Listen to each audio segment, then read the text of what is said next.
चलिए बच्चों, जैसा भी आपको पता ही है, आप लोगों को पता ही है। लास्ट टॉपिक हमने कल जो लास्ट टॉपिक देखा था उसमें हमने कुछ ग्राफ्स डिस्कस किए थे ना। तो ग्राफ्स आपको क्या होता है, स्लोप क्या होती है, तो कल ये सारी चीज़ हम लोग ऑलरेडी डिस्कस कर चुके हैं। तो आज हम बच्चे बात करेंगे कुछ इंपॉर्टेंट ग्राफ की। हम कुछ केसेस लेंगे, जैसे मैं ले लूँगा यूनिफॉर्म मोशन का केस, उसके लिए हम ग्राफ ड्रॉ करेंगे, है ना। तो सबसे पहले हम बात करते हैं सम इम्पॉर्टेंट कर्व्स। तो जो पहला हमारे पास इम्पॉर्टेंट कर्व आता है, जो हमारे पास पहला इंपॉर्टेंट कर्व आएगा, it is for uniform motion. Uniform motion है ना। तो यूनिफॉर्म मोशन अगर मैं बात करता हूँ, तो यूनिफॉर्म मोशन आप लोगों को पता ही है। जब आपकी वेलोसिटी कांस्टेंट होती है तो that is called uniform motion, right. तो वेलोसिटी कांस्टेंट आपकी है। अच्छा, तो यूनिफॉर्म मोशन के लिए आपका पोजीशन टाइम ग्राफ कैसा बनेगा भाई? पोजीशन टाइम ग्राफ बच्चों, पोजीशन टाइम ग्राफ।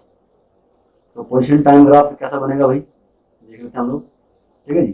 तो ये आपकी वाई एक्सिस है और ये आपके पास क्या है, ये टाइम एक्सिस है, ये पोजीशन एक्सिस है।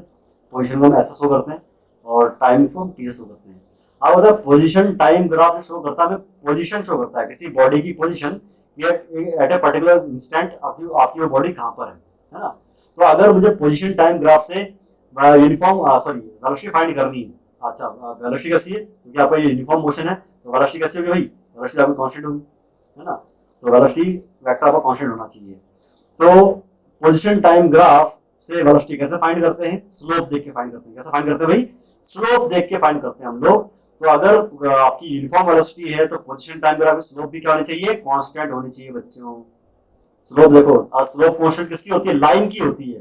लाइन की एक स्लोप कांस्टेंट होती है। चाहे आप ये वाला पॉइंट पकड़ लो लाइन में, चाहे ये वाला पॉइंट पकड़ लो, चाहे ये वाला पॉइंट पकड़ लो, कोई सा भी पॉइंट पकड़ लो, आपकी स्लोप कांस्टेंट मिलेगी आपको हर पॉइंट पे, है ना। और आप होता है पोजीशन जो टाइम ग्राफ होता है उसकी स्लोप ही तो वेलोसिटी होती है। तो अगर स्लोप कांस्टेंट है तो वेलोसिटी कांस्टेंट होनी चाहिए, है ना। तो slope must be constant, because because slope होती है वही तो वेलोसिटी होती है। पोजीशन टाइम ग्राफ की जो स्लोप होती है वही तो बच्चों वेलोसिटी होती है, ये कांस्टेंट होनी चाहिए। तो मतलब ये जो लाइन है आपको, और आपको पता है कि जो स्लोप कांस्टेंट किसकी होती है? लाइन की होती है। ठीक है जी। अच्छा जी, तो ये था यूनिफॉर्म मोशन के लिए पोजीशन टाइम ग्राफ। अब मैं बात करता हूँ सेम यूनिफॉर्म मोशन के लिए वेलोसिटी टाइम ग्राफ कैसा बनेगा भाई? तो वेलोसिटी टाइम ग्राफ कैसा बनेगा बच्चों? वेलोसिटी टाइम ग्राफ, तो वेलोसिटी टाइम ग्राफ के लिए हम लोगों को फोकस करना पड़ेगा किस पे? अच्छा जी, अगेन ये वाई एक्सिस है। वाई एक्सिस अभी क्या है? वेलोसिटी एक्सिस आपकी, और एक्स एक्सिस क्या है? एक्स एक्सिस आपकी टाइम एक्सिस है। तो वेलोसिटी कांस्टेंट है। अच्छा, वेलोसिटी बढ़ रही है, आपको पता है। जैसे जैसे मैं ऊपर की तरफ जाऊंगा या नीचे की तरफ आऊंगा तो वेलोसिटी विल चेंज। पर टाइम के साथ वेलोसिटी हमें कांस्टेंट रखनी है। वेलोसिटी क्या रखनी है हमने? कांस्टेंट रखनी है। तो कैसा ग्राफ बनेगा? It will be parallel to X axis. X axis की पैरेलल बनेगा। कौन सा टाइम ले लो, चाहे ये वाला टाइम ले लो टी1। इस टाइम टी1 में वेलोसिटी कितनी है बच्चों? वेलोसिटी आपके पास है ये, इसको मैं बोलता हूँ यू, है ना। टाइम टी2 पे वेलोसिटी कितनी है? टाइम टी2 ले लो इस वाले पॉइंट को, है ना। इस पॉइंट पे वेलोसिटी कितनी है? इस पॉइंट पे भी यू है ना। टाइम टी3 पे वेलोसिटी कितनी है बच्चों? टाइम टी3 पे वेलोसिटी कितनी है? यू है। तो आप देखो टाइम की वैल्यू कुछ भी हो, वेलोसिटी कांस्टेंट है। तो वेलोसिटी टाइम ग्राफ कैसा बनेगा बच्चों? आपका यूनिफॉर्म मोशन के लिए जो ग्राफ बनेगा वो that will be straight line which is parallel to time axis. Time axis से पैरेलल एक लाइन बनेगी। तो that will be a graph of uniform motion, velocity time graph. तो यहाँ पे दो इंपॉर्टेंट ग्राफ आपके, ठीक है जी। चलिए अब हम बात करते हैं, है ना। अब हम थोड़ा बात करते हैं, आप इसको पॉज करके नोट कर सकते हैं बच्चों, ठीक है। इसको रब करने के लिए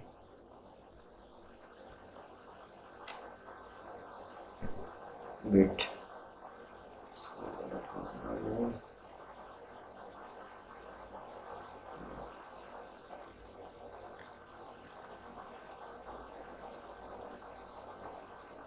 अब हम बात करेंगे नॉन यूनिफॉर्म मोशन की। नॉन यूनिफॉर्म मोशन में हम कौन सा लेंगे भैया? एसेलेरेशन कांस्टेंट वाला केस लेंगे, ठीक है जी। एसेलेरेशन कांस्टेंट आपको होता है ना। नॉन यूनिफॉर्म मोशन क्या होता है? नॉन यूनिफॉर्म मोशन वो मोशन होता है जिसमें कि आपकी वेलोसिटी चेंज होती है ना। एसेलेरेशन जीरो नहीं होता है, एसेलेरेशन जीरो नहीं होता है। तो अब हम एसेलेरेशन कुछ ना कुछ मिलेगा आपको। नॉन यूनिफॉर्म मोशन में एसेलेरेशन जीरो नहीं मिलेगा, मतलब कुछ ना कुछ एसेलेरेशन मिलेगा। हम कौन सा केस डिस्कस करेंगे? हम लोग केस डिस्कस करेंगे यूनिफॉर्म एसोलेशन वाला। नॉन यूनिफॉर्म मोशन में यूनिफॉर्म एसोलेशन वाला केस हम डिस्कस करेंगे। यूनिफॉर्म एसोलेशन मतलब एसोलेशन कांस्टेंट, एसोलेशन यूनिफॉर्म है, मोशन तो खैर नॉन यूनिफॉर्म ही रहेगा आपका। और अब होता है जब आपका एक्सेलरेशन यूनिफॉर्म होता है, एक्सेलरेशन कांस्टेंट होता है, उस केस में आप 3 इक्वेशन ऑफ मोशन पे अप्लाई कर सकते हैं। बता चुका मैं आपको ये सारी चीजें। जो बच्चे नए हैं वो पहले मेरा कल वाला लेक्चर देख ले बच्चों, तभी आपको कुछ चीजें समझ में आएंगी, वरना आप काफी जगह फंस सकते हैं आज के टॉपिक में, आज के लेक्चर में। ठीक है जी, चलिए तो हम बात करते हैं। अब हमें ग्राफ बनाना है भाई, किसके लिए? नॉन यूनिफॉर्म मोशन के लिए। तो हमें सेकंड ग्राफ जो ड्रॉ करना है that is for non uniform motion. Non uniform motion, non uniform motion, uniform motion. अगर मैं नॉन यूनिफॉर्म मोशन की बात करूं तो आपको बता कि इसमें वेलोसिटी कांस्टेंट नहीं होती। Velocity is not constant, velocity change होती रहती है। सो एक्सेलरेशन भी क्या होगा भाई? एक्सेलरेशन भी जीरो नहीं होगा। एक्सेलरेशन जीरो नहीं होगा मतलब आपको कुछ ना कुछ एक्सेलरेशन मिलेगा। तो इसमें हम कौन सा केस लेंगे? यूनिफॉर्मली एक्सेलरेटेड मोशन का केस लेंगे। Uniformly accelerated motion, uniformly accelerated motion का ग्राफ कैसा बनेगा? एक्सेलरेटेड मोशन हम ए कांस्टेंट वाला ग्राफ लेंगे जिसमें ए कांस्टेंट है, ए चेंज नहीं होना चाहिए, एक्सेलरेशन चेंज नहीं होना चाहिए, एक्सेलरेशन क्या रहना चाहिए? कांस्टेंट रहना चाहिए बच्चों, है ना। चलिए तो इसमें पहला कौन सा ग्राफ बनाएंगे हम लोग? सॉरी, इसमें हम एक ही ग्राफ को डिस्कस करेंगे अभी, जो है velocity time graph. Velocity time graph, velocity time graph, velocity time graph. ठीक है जी। तो वेलोसिटी टाइम ग्राफ कैसा बनेगा बच्चों? उसको आप बोलते हैं एक्सेलरेशन क्या है? वेलोसिटी तो चेंज हो रही है, बिकॉज हमारे पास कैसा मोशन है भाई? नॉन यूनिफॉर्म मोशन है। नॉन यूनिफॉर्म मोशन का मतलब क्या होता है? नॉन यूनिफॉर्म मोशन का मतलब होता है वेलोसिटी आपकी चेंज होगी। तो वेलोसिटी तो चेंज होगी, तो मतलब हमारा ग्राफ पहले ऐसा बना था, है ना, स्ट्रेट लाइन बना था, वैसा ग्राफ नहीं बनेगा। तो कैसा ग्राफ बनेगा? चलो देखते हैं हम लोग।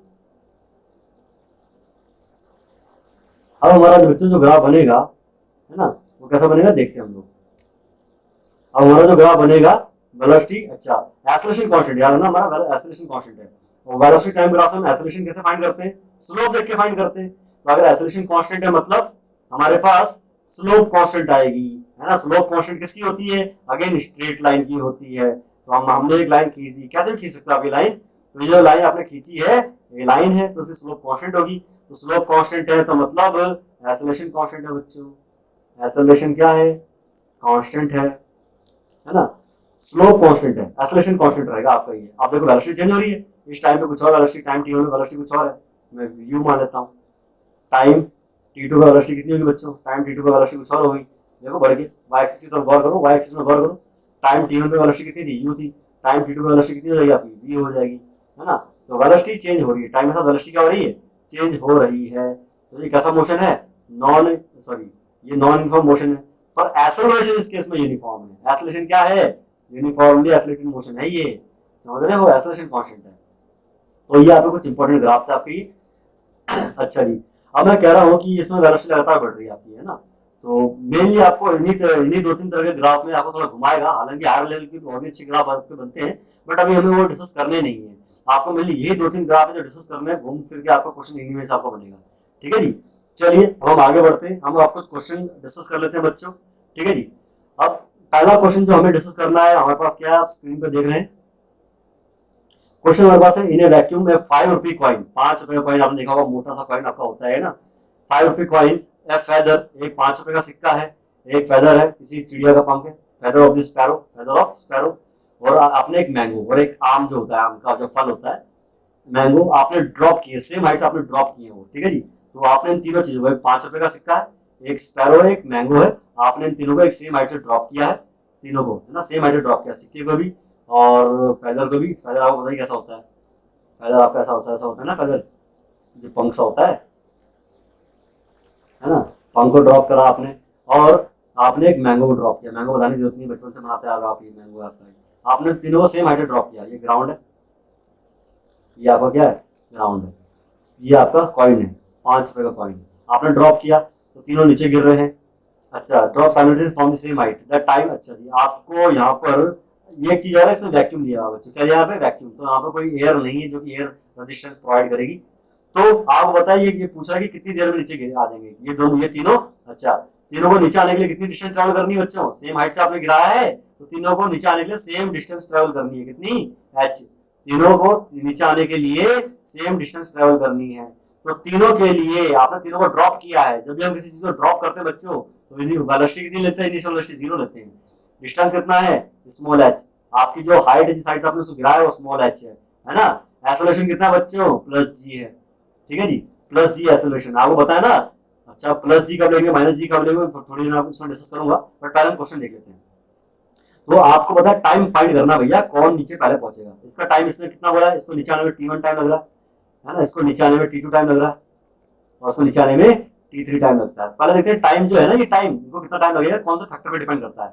तो आपके पास इनिशियल वेलोसिटी जीरो है क्योंकि आपने ड्रॉप किया है, जब भी किसी चीज को ड्रॉप करते हैं इनिशियल वेलोसिटी जीरो लेंगे।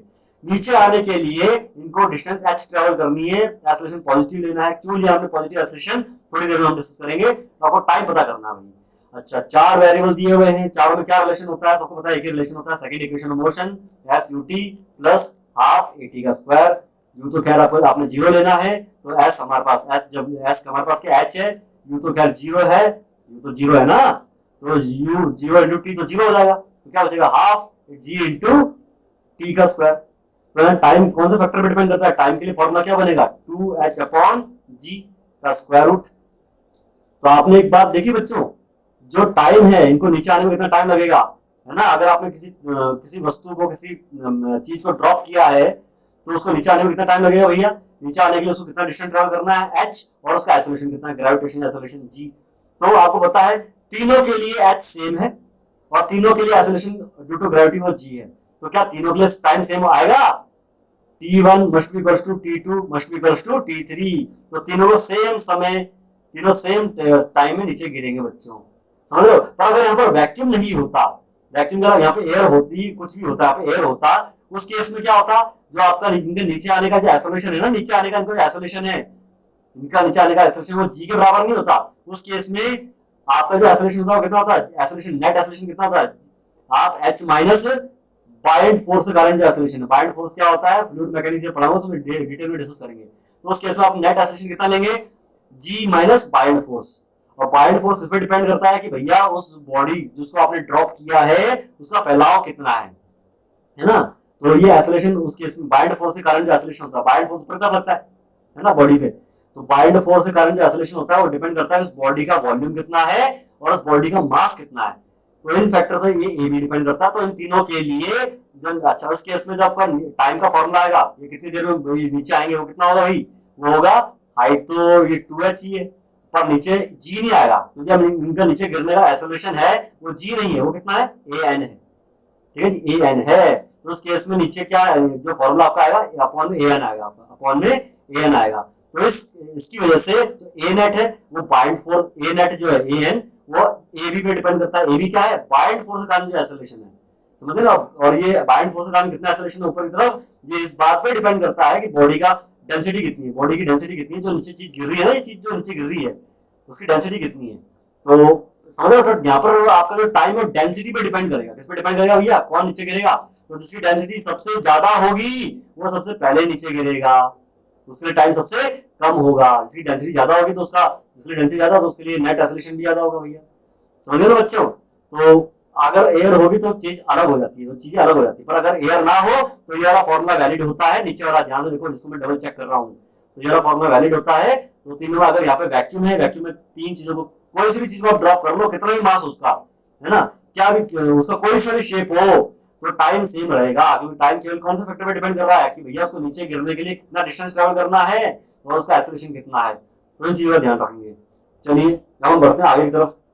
आगे बढ़ने से पहले मैंने आपको बताया था, कि मैं आपको बताऊंगा कि कब हम एक्सेलरेशन को नेगेटिव लेंगे, कब हम एक्सेलरेशन को पॉजिटिव लेंगे। बच्चों ध्यान रखेंगे, सपोज आपको पता है एक्सेलरेशन जिस भी दिशा में हो, एक्सेलरेशन जिस भी दिशा में हो, अगर इनिशियल वेलोसिटी जो होती है, इनिशियल वेलोसिटी, मैं यू की बात कर रहा हूँ, फाइनल वेलोसिटी की बात नहीं कर रहा हूँ, मैं बात कर रहा हूँ इनिशियल वेलोसिटी की। अगर इनिशियल वेलोसिटी की दिशा, डायरेक्शन ऑपोजिट होती है एक्सेलरेशन के, तो एक्सेलरेशन हमेशा क्या लिया जाएगा बच्चों, नेगेटिव लिया जाएगा एक्सेलरेशन। यू को तो पॉजिटिव ही लोगे आप, यू को तो पॉजिटिव ही लेंगे, बट एक्सेलरेशन नेगेटिव लोगे। बट एक्सेलरेशन आपका ऐसी डायरेक्शन में है भाई, और इनिशियल वेलोसिटी उसी डायरेक्शन में, इनिशियल वेलोसिटी कौन सी वेलोसिटी, इनिशियल वेलोसिटी भी एक्सेलरेशन की दिशा में, एक्सेलरेशन की डायरेक्शन में है। उस केस में एक्सेलरेशन बच्चों प्लस लिया जाएगा, पॉजिटिव लिया जाएगा। यू को तो, जो आपकी इनिशियल वेलोसिटी यू है, वो तो खैर दोनों ही केस में, चाहे ये वाला केस हो चाहे ये वाला केस हो, इन दोनों ही केस में यू को आपने पॉजिटिव लेना है। बट एक्सेलरेशन को नेगेटिव या पॉजिटिव कब लेंगे, उसके लिए आपको चेक करना पड़ेगा भैया कि ए और यू अगर सेम डायरेक्शन में है, तो आपको ए पॉजिटिव लेना है, और अगर ए और यू, ए आपका इस तरफ को है, देखो इस तरफ को है ए, और यू अपोजिट डायरेक्शन में, तो उस केस में आपको एक्सेलरेशन नेगेटिव लेना है। तो ये आपको वो दिमाग में रखना है बच्चों, इस तरह से आप कभी एक्सेलरेशन नेगेटिव लेंगे, कभी पॉजिटिव लेंगे। यहाँ पर क्या था भाई, इनिशियल वेलोसिटी तो 0 थी, तो इनिशियल वेलोसिटी डायरेक्शन चेक करने की बात ही नहीं है। यहाँ पर तो इनिशियल वेलोसिटी 0 है ना, तो इनिशियल वेलोसिटी 0 है, तो यहाँ पे इनिशियल वेलोसिटी डायरेक्शन चेक करनी ही नहीं है। तो एक्सेलरेशन नीचे की तरफ है, एक्सेलरेशन तो आपको पता नहीं, यहाँ पे नीचे की तरफ है, एक्सेलरेशन नीचे की तरफ, तो आप ए को हम प्लस लिया हमने, यहाँ पे ए को क्या लिया था, यहाँ पे देखो प्लस लिया है, यहाँ पे प्लस साइन है ना, यहाँ पे प्लस लिया हमने ए को, इसी का आप ध्यान रखेंगे, ठीक है जी। आगे बढ़ते हैं हमारा नेक्स्ट क्वेश्चन की तरफ हमारा ये, which of the following statement is या are true for a uniform circular motion. अब यूनिफॉर्म सर्कुलर मोशन क्या होता है बच्चों, सर्कुलर मोशन ऐसा जो मैंने आपको पहले बताया था, जो गोल गोल मोशन होता है ना बच्चों, ये गोल गोल मोशन, इसको बोलते हैं सर्कुलर मोशन। क्या बोलते हैं इसको हम, सर्कुलर मोशन। अच्छा जी, मैं कहता हूँ इस मोमेंट, इस पॉइंट पर बॉडी की जो स्पीड है कितनी है, 2 मीटर पर सेकंड है, कितनी है, 2 मीटर पर सेकंड। यहाँ से देखना बच्चों, इस पॉइंट पर बच्चे की बॉडी की स्पीड कितनी होगी, यहाँ पे भी 2 मीटर पर सेकंड ही है, और यहाँ पर जब बॉडी घूमते घूमते यहाँ पे आई तो यहाँ पे भी 2 मीटर पर सेकंड ही है। तो आपने देखा through out the uniform motion body की स्पीड क्या है, कांस्टेंट है। तो क्या यहाँ पर अगर स्पीड कांस्टेंट है तो क्या वेलोसिटी भी कांस्टेंट है, वेलोसिटी भी कांस्टेंट है बच्चों। वेलोसिटी में दो चीजें आती हैं, वेलोसिटी में आपको पता है ना, वेलोसिटी एक वेक्टर क्वांटिटी है, वेलोसिटी में आपका मैग्नीट्यूड भी आता है, प्लस डायरेक्शन भी आती है ना, प्लस डायरेक्शन भी आपकी आती है। तो अगर बॉडी की जो वेलोसिटी की डायरेक्शन लगातार चेंज हो रही है, वेलोसिटी की डायरेक्शन चेंज हो रही है ना, तो ये डायरेक्शन चेंज हो रही है, डायरेक्शन चेंज हो रही है मतलब वेलोसिटी भी चेंज हो रही है। अरे भैया वेलोसिटी का जो मैग्नीट्यूड होता है उसको बोलते हैं स्पीड। क्या बोलते हैं उसको हम, स्पीड। मैग्नीट्यूड मतलब स्पीड तो कांस्टेंट है, 2 metre per second, 2 metre per second, 2 metre per second, but direction तो चेंज हो रही है ना वेलोसिटी की। तो आप बोलोगे यहाँ पे वेलोसिटी लगातार चेंज हो रही है, although the speed is constant but velocity is changing. तो वेलोसिटी अगर चेंज हो रही है तो मतलब कैसा मोशन है ये, यहाँ बच्चों ये है एक्सेलरेटेड मोशन है। तो ये जो मोशन है ना, स्पीड कांस्टेंट है। अच्छा स्पीड कांस्टेंट है तो उसको हम बोलते हैं uniform circular motion. Uniform circular motion में स्पीड कांस्टेंट होती है, वेलोसिटी कांस्टेंट नहीं होती है।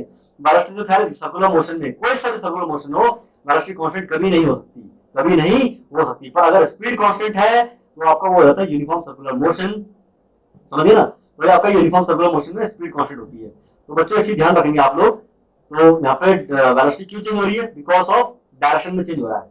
बॉडी का मोशन की जो डायरेक्शन पहले इस तरफ थी बॉडी की मोशन, अब बॉडी का मोशन इस तरफ है, इस तरफ है, तो बॉडी की वेलोसिटी चेंज हो रही है। बॉडी की वेलोसिटी चेंज है तो ये आपका एक्सेलरेटेड मोशन है। और इस केस में कौन सा एक्सेलरेशन एक्ट कर रहा है भैया, अंदर की तरफ, रेडियली इनवर्स, अंदर की तरफ एक एक्सेलरेशन लग रहा है, दैट्स कॉल्ड सेंट्रीपिटल एक्सेलरेशन। आप ध्यान से देखेंगे बच्चों, अंदर की तरफ एक्सेलरेशन लग रहा है, अंदर की तरफ सेंट्रीपिटल एक्सेलरेशन लग रहा है, समझ रहे हो। तो ये जो सेंट्रीपिटल एक्सेलरेशन होता है ना बच्चों, ये रिस्पांसिबल होता है चेंज इन डायरेक्शन के लिए। मैग्नीट्यूड चेंज नहीं करता है, स्पीड का मैग्नीट्यूड, ये वेलोसिटी का मैग्नीट्यूड चेंज नहीं कर रहा है। मैग्नीट्यूड तो यहाँ पे भी 2 मीटर पर सेकंड है, यहाँ पे भी 2 मीटर पर सेकंड है, यहाँ पे भी स्पीड या वेलोसिटी 2 मीटर पर सेकंड है। तो सेंट्रीपिटल एक्सेलरेशन केवल डायरेक्शन चेंज कर रहा है मोशन की। सेंट्रीपिटल एक्सेलरेशन केवल मोशन की डायरेक्शन चेंज करता है बच्चों। और सेंट्रीपिटल एक्सेलरेशन निकालने का फॉर्मूला क्या है, v स्पीड का स्क्वायर अपॉन रेडियस, स्पीड का स्क्वायर अपॉन रेडियस। रेडियस कितनी है, r जो भी आपको रेडियस दे रखी हो, है ना, तो स्पीड को के स्क्वायर को रेडियस से डिवाइड कर दो, समझिए ना, तो आपको सेंट्रीपिटल एक्सेलरेशन मिल जाएगा। पर आपको यहाँ पर स्पीड तो कांस्टेंट है, यूनिफॉर्म सर्कुलर मोशन में स्पीड कांस्टेंट होती है बच्चों, स्पीड कांस्टेंट होती है ना, तो सेंट्रीपिटल एक्सेलरेशन में क्या होगा, centripetal acceleration, speed constant, radius constant, तो सेंट्रीपिटल एक्सेलरेशन में क्या आएगा, कांस्टेंट आएगा। किसके लिए, यूनिफॉर्म सर्कुलर मोशन के लिए। यूनिफॉर्म सर्कुलर मोशन के लिए सेंट्रीपिटल एक्सेलरेशन का जो मैग्नीट्यूड है वो भी क्या आएगा बच्चों, कांस्टेंट आएगा और यूनिफॉर्म सर्कुलर मोशन, समझ रहे हो ना। तो यूनिफॉर्म सर्कुलर मोशन के लिए सेंट्रीपिटल एक्सेलरेशन की वैल्यू क्या होती है, मैग्नीट्यूड क्या होता है, फिक्स होता है। तो सेंट्रीपिटल एक्सेलरेशन की डायरेक्शन तो चेंज हो रही है, आप देखो अभी यहाँ पे इस तरफ है ना, इस तरफ है, अब आपकी डायरेक्शन इस तरफ होगी सेंट्रीपिटल एक्सेलरेशन की, तो सेंट्रीपिटल अब यहाँ पर इस तरफ को सेंट्रीपिटल एक्सेलरेशन है ना। तो सेंट्रीपिटल एक्सेलरेशन का मैग्नीट्यूड तो कांस्टेंट है v square upon r, but उसकी डायरेक्शन चेंज हो रही है। तो याद रखना सेंट्रीपिटल एक्सेलरेशन का जो मैग्नीट्यूड होता है वो यूनिफॉर्म सर्कुलर मोशन में कांस्टेंट होता है, बट उसकी डायरेक्शन चेंज होने की वजह से हम क्या बोलते हैं कि जो सेंट्रीपिटल एक्सेलरेशन है भैया ये कांस्टेंट नहीं है, सेंट्रीपिटल एक्सेलरेशन कांस्टेंट नहीं है। मैग्नीट्यूड तो कांस्टेंट है इसका यूनिफॉर्म सर्कुलर मोशन में, बट डायरेक्शन चेंज होने की वजह से लगातार अल्टर, ये एसी डायरेक्शन यहाँ पर देखो इस तरफ को है, यहाँ पर इस तरफ को है, तो आप बोलेंगे एक्सेलरेशन, सेंट्रीपिटल एक्सेलरेशन कांस्टेंट नहीं है। तो क्या चीज कांस्टेंट होती है यूनिफॉर्म सर्कुलर मोशन में, यूनिफॉर्म सर्कुलर मोशन में केवल एक चीज कांस्टेंट होती है, दैट इज कॉल्ड स्पीड। तो ये यूसीएम यूनिफॉर्म सर्कुलर मोशन में क्या चीज कांस्टेंट होती है, स्पीड कांस्टेंट होती है बच्चों, याद ध्यान रखना, ओनली स्पीड कांस्टेंट होती है, बाकी कोई चीज कांस्टेंट नहीं होती। तो ये कह रहा है कि यूनिफॉर्म सर्कुलर मोशन के रिगार्डिंग आपको 3 स्टेटमेंट दे रहा है, यहाँ पे 3 स्टेटमेंट, इनमें से कौन सी सही है? पहले स्टेटमेंट क्या है? In a uniform circular motion speed of the object is constant. हाँ भाई सही है, तो ये वाली स्टेटमेंट सही बन रही है। अगले स्टेटमेंट क्या है? In a uniform circular motion acceleration of an object is constant.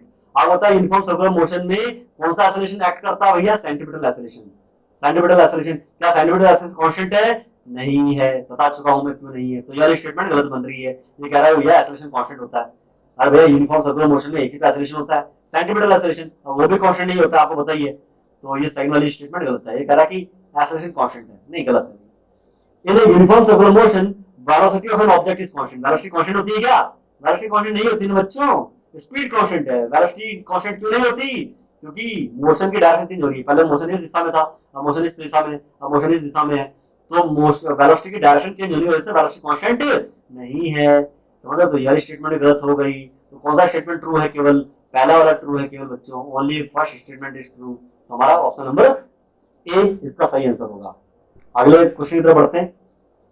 Which of the following statement is true regarding the uniform motion? अब ये यूनिफॉर्म मोशन की बात कर रहा है, यूनिफॉर्म सर्कुलर मोशन की बात नहीं कर रहा है।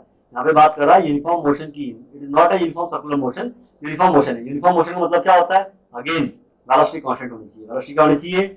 ना तो वेलोसिटी की डायरेक्शन चेंज होनी चाहिए, जिस जिस डायरेक्शन में बॉडी चल रही है, प्रोसीड कर रही है, उसी दिशा में, उसी डायरेक्शन में बॉडी चलती रहनी चाहिए, और एक कांस्टेंट स्पीड से, और स्पीड भी चेंज नहीं होनी चाहिए। वेलोसिटी का जो मैग्नीट्यूड है वो भी चेंज नहीं होना चाहिए। अगर 10 मीटर पर सेकंड है तो 10 मीटर पर सेकंड ही रहना चाहिए। समझ रहे हो? तो विच of the following statement is true for regarding the uniform motion? Uniform motion के रिगार्डिंग में कौन सा स्टेटमेंट ट्रू है? पूछा position time graph, position time graph. अच्छा, पोजीशन टाइम ग्राफ है। पहले 3 केस में तो पोजीशन टाइम ग्राफ दे रखा है। तो ये बताओ यूनिफॉर्म मोशन का पोजीशन टाइम ग्राफ कैसा बनता है?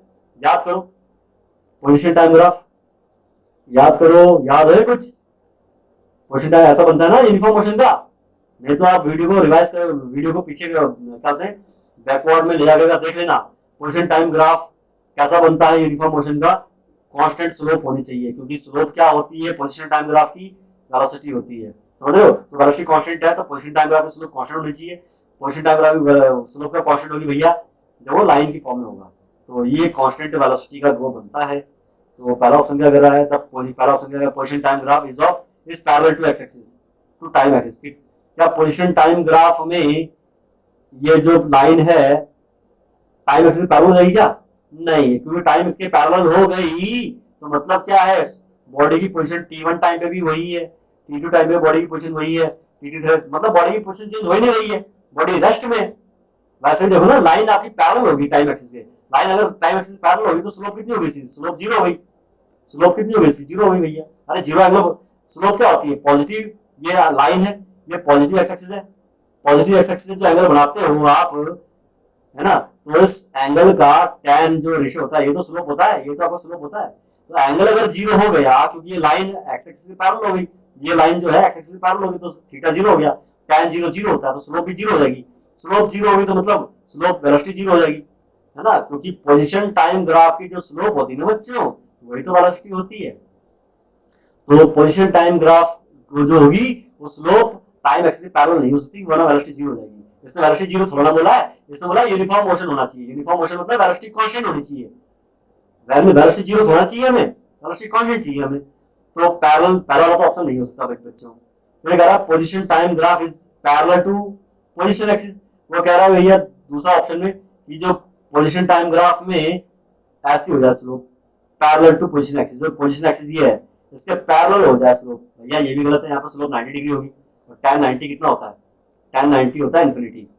tan 90 तो स्लोप होती है, tan 90 तो स्लोप है। यहाँ पे ग्राफ 90 डिग्री एंगल बना रहा है ना, ये ग्राफ अगर ऐसा बन जाएगा 90 डिग्री एंगल है, स्लोप tan 90 इन्फिनिटी होता है, तो मतलब स्लोप इन्फिनिटी होगी। स्लोप इन्फिनिटी मतलब वेलोसिटी इनफाइनाइट होगी, वेलोसिटी इनफाइनाइट हो ही नहीं सकती।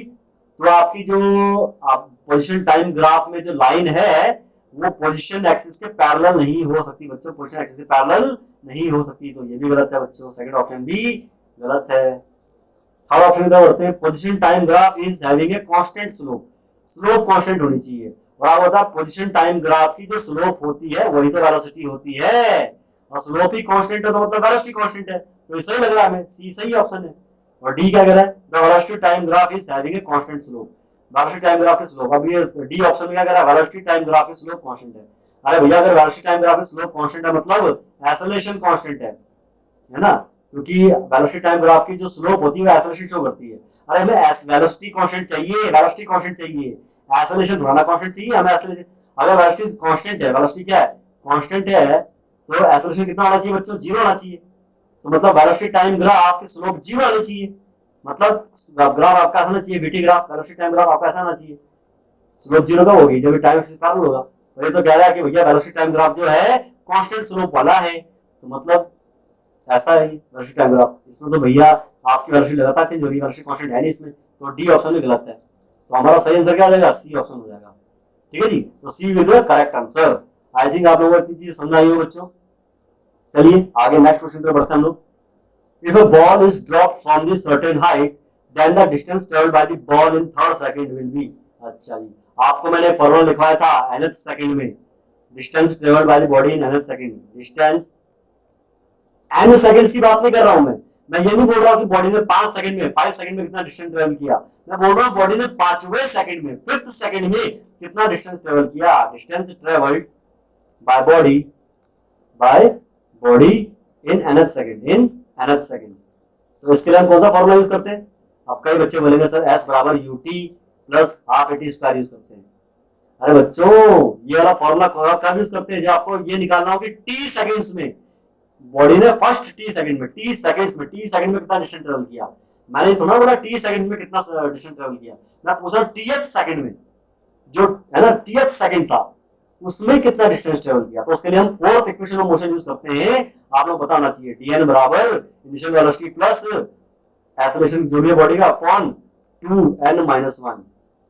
एन क्या है, वो सेकंड जिसमें कि आपको डिस्टेंस निकालनी है, वो सेकंड, समझ रहे हो। तो यहाँ पर बच्चों यू कितना दिया हुआ है, जिसने बोला बॉल इज ड्रॉप, जब भी किसी चीज को ड्रॉप करोगे तो यू जीरो लोगे। एक्सेलरेशन कितना लिया है, किसी चीज को ड्रॉप किया तो एक्सेलरेशन ग्रेविटेशनल एक्सेलरेशन बराबर होगा। ठीक है जी, और टाइम क्या बोला था, थर्ड सेकंड, तो एन की वैल्यू कितनी दी है भैया, तो 3 दी है तीसरे सेकंड में। एन की वैल्यू कितनी है, 3 है तीसरे सेकंड में। ठीक है जी, तो कितने डिस्टेंस ट्रेवल कर रही है तीसरे सेकंड में, डी3 आपको निकालना है। डिस्टेंस ट्रेवल थर्ड सेकंड, तो डी3 कितना हो जाएगा भैया, यू तो यू की वैल्यू क्या लेंगे, यू फॉर 0 ले लेंगे, हाफ है ना g/2 और 2 इंटू एन की जगह क्या लेंगे, एन की जगह बच्चों यहाँ पे फॉर्मूला एन की जगह 3 लेंगे -1। तो ये कितना आ जाएगा भैया हमारा थर्ड सेकंड में बॉडी में, तीसरे सेकंड में। मैंने 3 सेकंड में नहीं बोला है कि how much distance the body has travelled in 3 second, ये नहीं बोला मैंने क्या बोला, थर्ड सेकंड में, तीसरे सेकंड में बॉडी ने कितना डिस्टेंस ट्रेवल किया है। तो हम ये वाला फॉर्मूला यूज कर रहे हैं। तो डीएन बच्चों कितना आ जाएगा आपका, डी3 कितना आ जाएगा, यू की वैल्यू तो 0 हो जाएगी, जी की वैल्यू कितनी होती है 10 होती है, जी स्मॉल जी की वैल्यू 10/2, और में सॉल्व करें 2 3 6 6 -1 5 है ना, तो काटेंगे आप 5 5 5 जा 25। तो तीसरे सेकंड में बॉडी कितना डिस्टेंस ट्रैवल करेगी बच्चों, तीसरे सेकंड में बॉडी ने कितना 25 मीटर ट्रैवल किया है। तो क्या सही ऑप्शन होगा हमारे पास, सी ऑप्शन सही होगा हमारे पास, है ना। तो इसने ये पूछा था किसी बॉल को आपने ड्रॉप किया तो वो थर्ड सेकंड में कितना, 3 सेकंड नहीं बोला इसने थर्ड सेकंड बोला है। तो हम ये वाला फॉर्मूला यूज करेंगे, राइट। तो चीज का ध्यान रखेंगे। और एक्सेलरेशन में आपको इसने बोला था 10 मीटर पर सेकंड स्क्वायर लेने को, एक्सेलरेशन क्या बोला था 10 मीटर पर सेकंड स्क्वायर लेने को, तो हमने वही लिया एक्सेलरेशन। देखो 10 ही तो लिया एक्सेलरेशन, यहाँ पर देखो बच्चों, है ना, ये सॉल्यूशन में देखो 10 ही तो लिया एक्सेलरेशन। अगर हम बढ़ते हैं नेक्स्ट क्वेश्चन की तरफ। A ball is thrown vertically upwards with an velocity of 40 metre per second, 40 metre per second की स्पीड से आपने बॉडी किसी बॉल को ऊपर फेंका। चलो जी, ये ग्राउंड है, ग्राउंड में बॉल को किसी के ऊपर फेंका 40 मीटर पर सेकंड की स्पीड से। तो जो आपने इनिशियली वेलोसिटी दी है, ये इसे बोलते हैं इनिशियल वेलोसिटी। एक्सेलरेशन किस तरह होता है, नीचे की तरफ होता है, ध्यान रखना।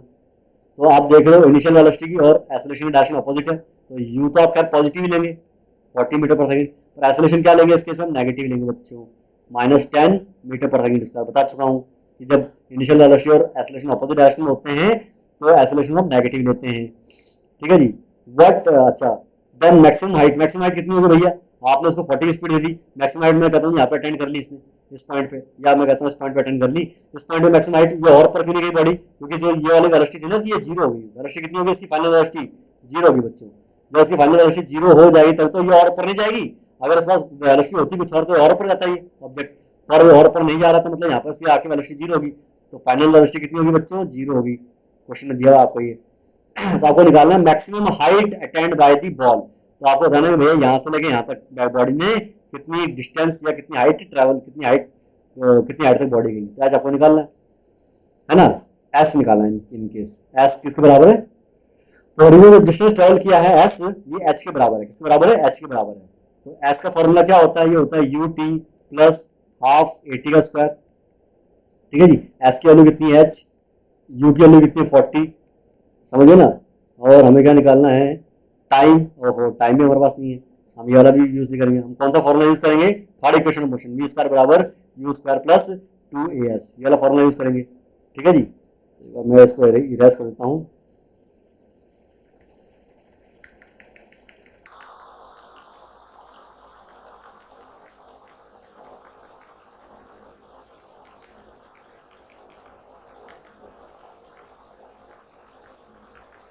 थर्ड इक्वेशन मोशन बच्चों हमारे पास क्या होती है, फाइनल वेलोसिटी का स्क्वायर, है ना, ये होता है ना फॉर्मूला। तो इसमें जब रेस्पेक्टिव वैल्यूज पुट करेंगे, फाइनल वेलोसिटी से जीरो हुई, फाइनल वेलोसिटी जीरो हुई, जीरो का स्क्वायर, फाइनली यहाँ पे जाके जीरो हो गया ना वो, इस पॉइंट पे जाके कितना हो गया, यहाँ पे यहाँ से आपने फेंका था, यहाँ से फेंका था आपने, यहाँ पे इसकी फाइनल वेलोसिटी जीरो होगी, तो ये और ऊपर नहीं जाएगा। तो वी का स्क्वायर, यू का स्क्वायर, यू कितना भैया आपका, यू की वैल्यू 40 है बच्चों, तो यू का स्क्वायर 40 का स्क्वायर हो जाएगा।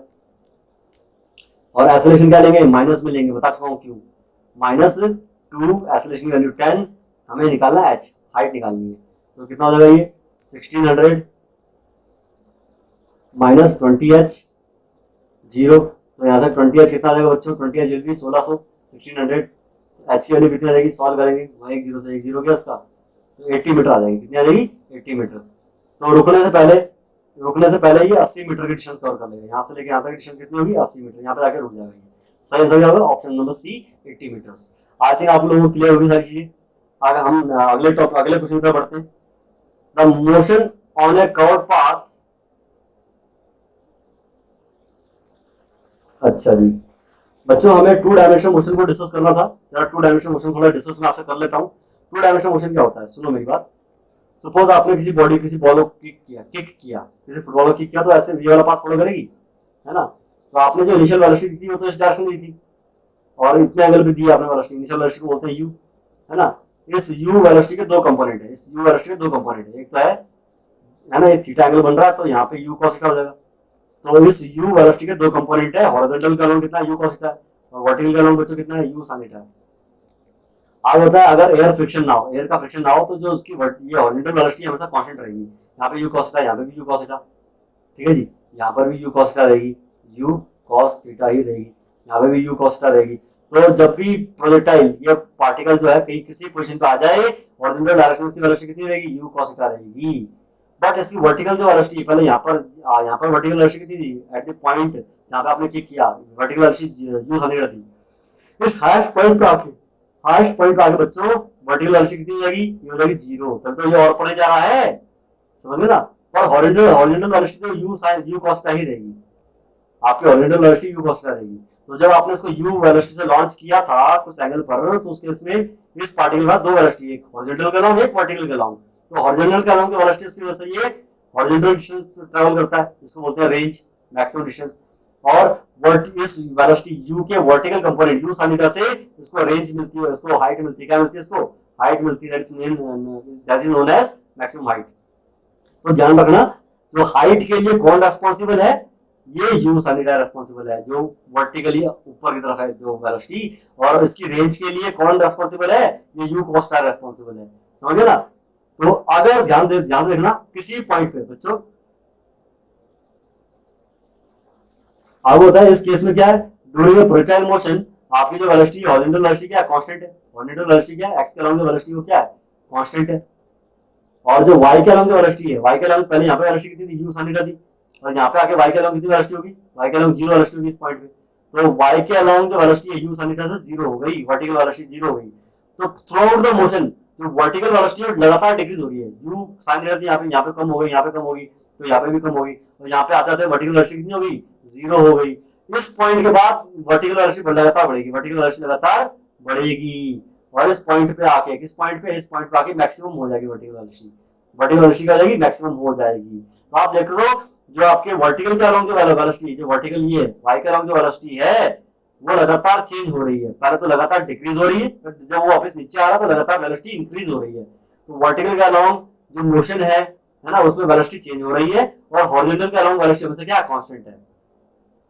तो ये क्या कह रहा है कि कोई मोशन है कर्व्ड पाथ के अलोंग, जैसे कि आपका ये वाला पाथ है, कर्व्ड पाथ है, बिल्कुल कर्व्ड पाथ है, कर्व्ड पाथ के अलोंग मोशन ऐसे हो रहा है, one component of velocity is constant, velocity का कोई एक कंपोनेंट कांस्टेंट है, जो कि आपका हॉरिजॉन्टल कंपोनेंट कांस्टेंट था, एंड अदर इज वेरिएबल, और अदर जो कंपोनेंट है वेलोसिटी का, जो कि यहाँ पे वर्टिकल कंपोनेंट था, वो वेरिएबल है, वो लगातार चेंज हो रहा है। तो प्रोजेक्टाइल मोशन ऐसा हो रहा था। तो ये किस प्रकार का मोशन होगा, जाहिर सी बात है भैया प्रोजेक्टाइल मोशन होगा बच्चों, समझ रहे हो, इसी का ध्यान रखेंगे। अगर किसी एक पर्टिकुलर डायरेक्शन के अलोंग आपकी वेलोसिटी कांस्टेंट है, और दूसरी जो वाई एक्सिस है या जेड एक्सिस है उसके अलोंग आपकी वेलोसिटी चेंज हो रही है, वेरिएबल है, तो मतलब आपका कैसा मोशन होगा, प्रोजेक्टाइल मोशन होगा। ठीक है जी, अब हम बढ़ते हैं अगले नेक्स्ट क्वेश्चन की तरफ।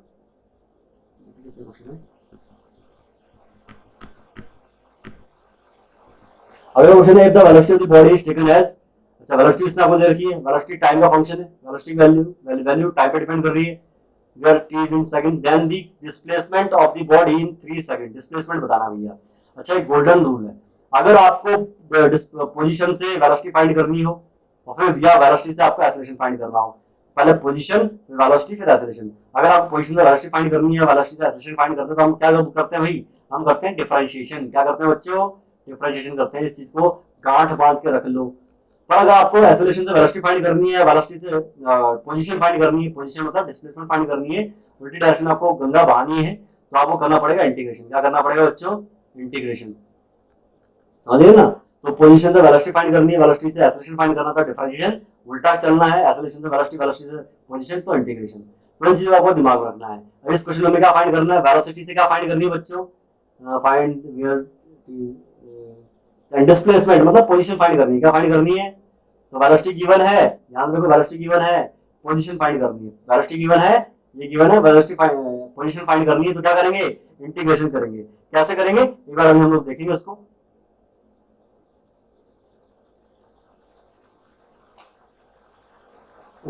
यार इरेजर कहाँ चला गया भैया,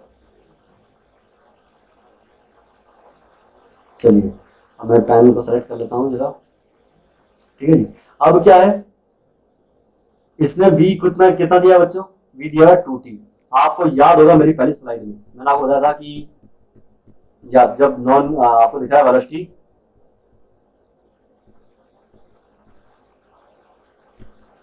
इधर ध्यान देंगे बच्चों, इस पर नॉन यूनिफॉर्म मोशन आ जाएगी। आप ये वाला जो नॉन यूनिफॉर्म वाला मोशन वाला पेज है, नॉन यूनिफॉर्म मोशन वाला, आपको ध्यान होगा नॉन यूनिफॉर्म मोशन में, नॉन यूनिफॉर्म मोशन में, इस नॉन यूनिफॉर्म मोशन में अगर एक्सेलरेशन हम क्या लेते हैं, v को लेते हैं ds अपॉन dt के बराबर। ध्यान से देखो सबसे लास्ट वाला जो फॉर्मूला है, v इक्वल्स टू वेलोसिटी बराबर rate of change of position with respect to time, ds upon dt लेते हैं, तो इसका हम यूज करने वाले हैं यहाँ पे। ठीक है जी,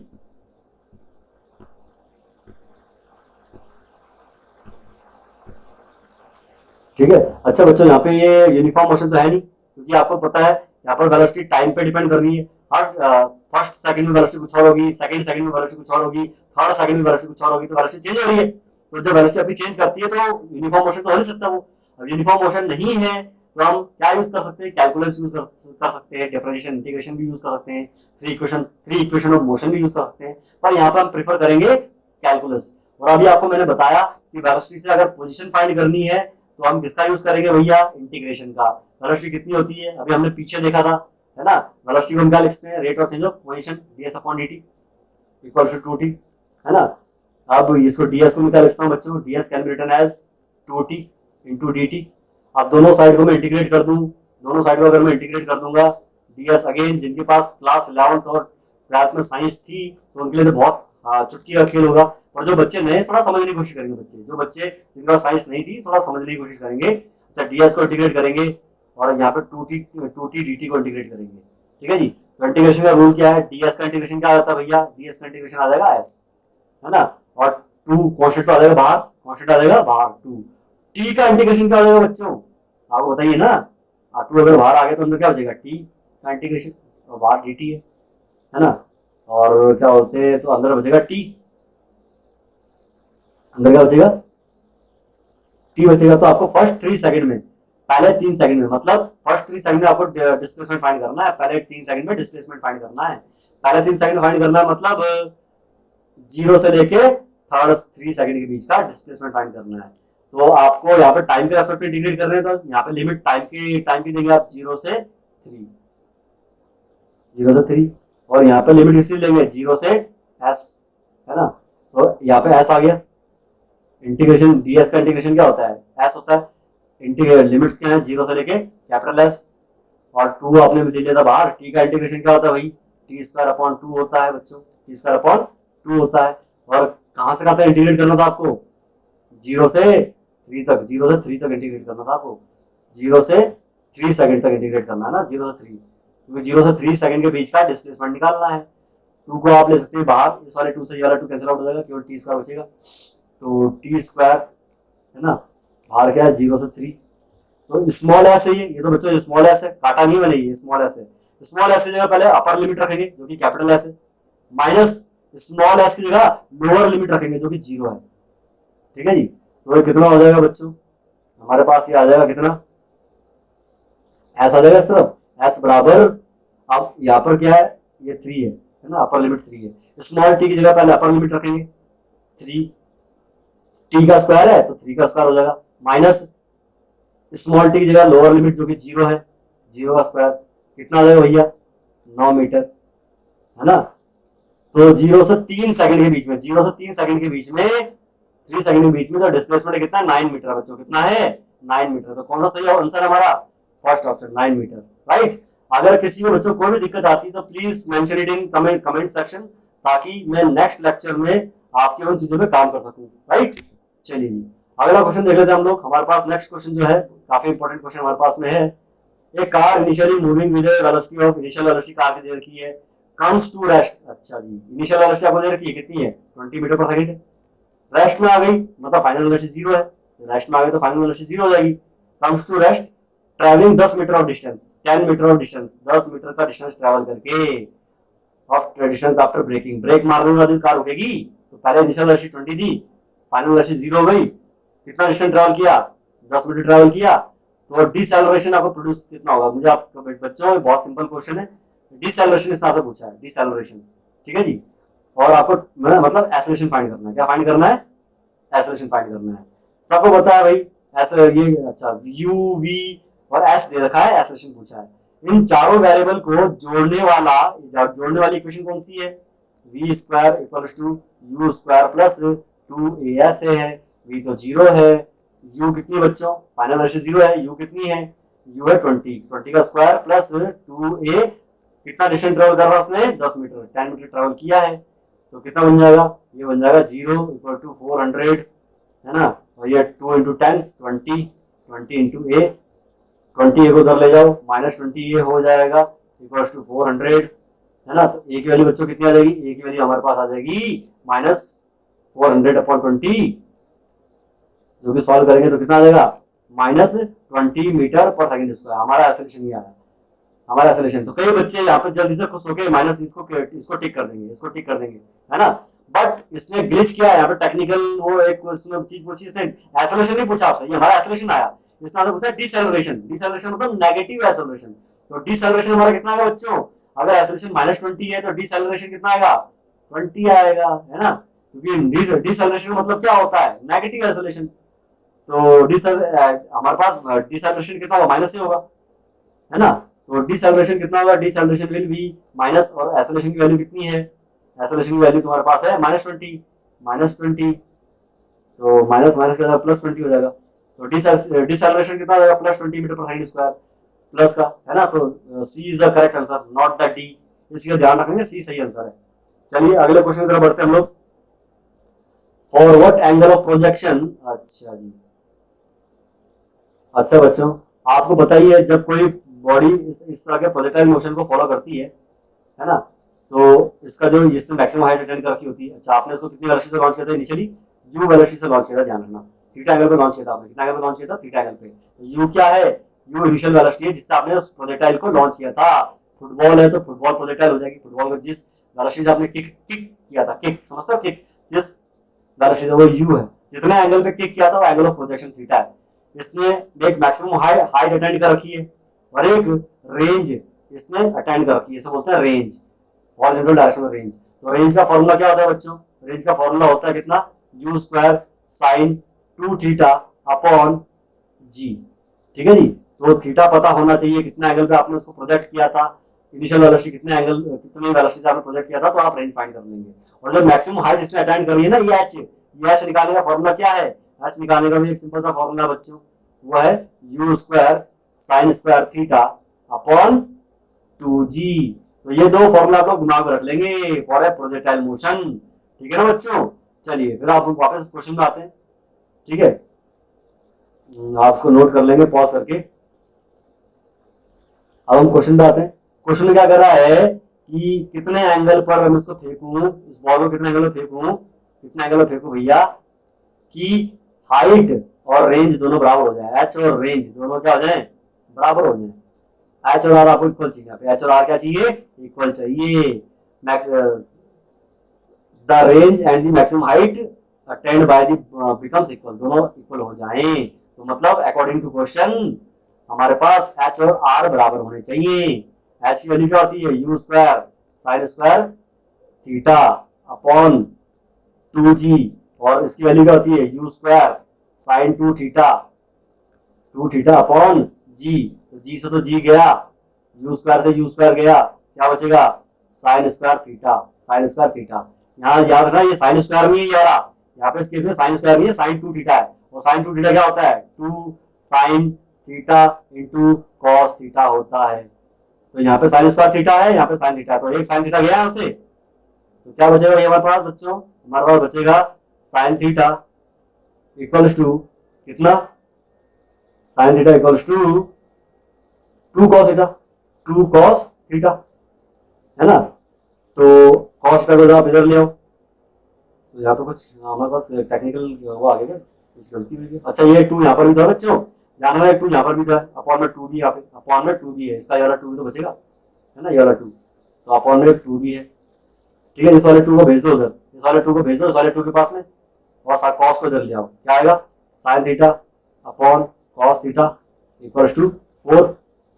तो साइन अपॉन कॉस क्या होता है, टैन थीटा, टैन थीटा हमारे पास कितना आ गया, 4 आ गया। तो थीटा की वैल्यू कितनी आ जाएगी बच्चों, थीटा की वैल्यू हो जाएगी टैन इनवर्स 4। ठीक है जी, तो हमारे पास करेक्ट आंसर हमारा क्या है, सी। तो अगले क्वेश्चन की तरफ बढ़ते हैं बच्चों। अगला क्वेश्चन हमारे पास आप स्क्रीन में देख ही रहे हैं।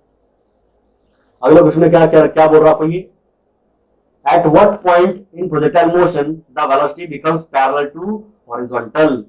देखो जी, ध्यान देना, ये आपका प्रोजेक्टाइल मोशन ऐसा होता है।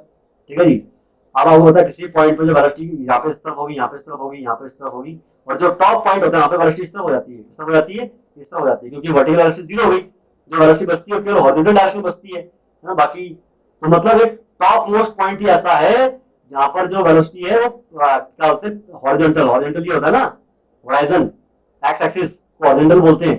तो एक टॉप मोस्ट पॉइंट ही ऐसा है जहां पर वेलोसिटी हॉरिजॉन्टल के अलोंग हो जाती है। तो इसने वही पूछा कि भैया velocity becomes parallel to horizontal कब होती है, at the highest point of the flight. Highest point यही तो है पूरी फ्लाइट का, हाईएस्ट पॉइंट यही तो है बच्चों, यहीं पर तो समझ लो वेलोसिटी पैरेलल हो जाती है हॉरिजॉन्टल की, है ना।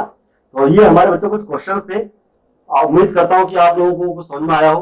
ठीक है जी, और फिर भी आप किसी प्रकार के असिस्टेंस चाह रहे हो तो आप बच्चों मुझे कमेंट सेक्शन में मेंशन करके बता सकते हैं कि सर नेक्स्ट वीडियो में आप थोड़ा ये इंक्लूड कीजिएगा, ताकि मैं और भी बेहतर तरीके से वीडियो बनाऊं और आप लोगों के लिए वो बहुत ज्यादा फ्रूटफुल हो। ठीक है जी, तो इसके बाद खत्म करते हैं बच्चों आज की क्लास, मिलते हैं नेक्स्ट लेक्चर में, till then bye bye, take care.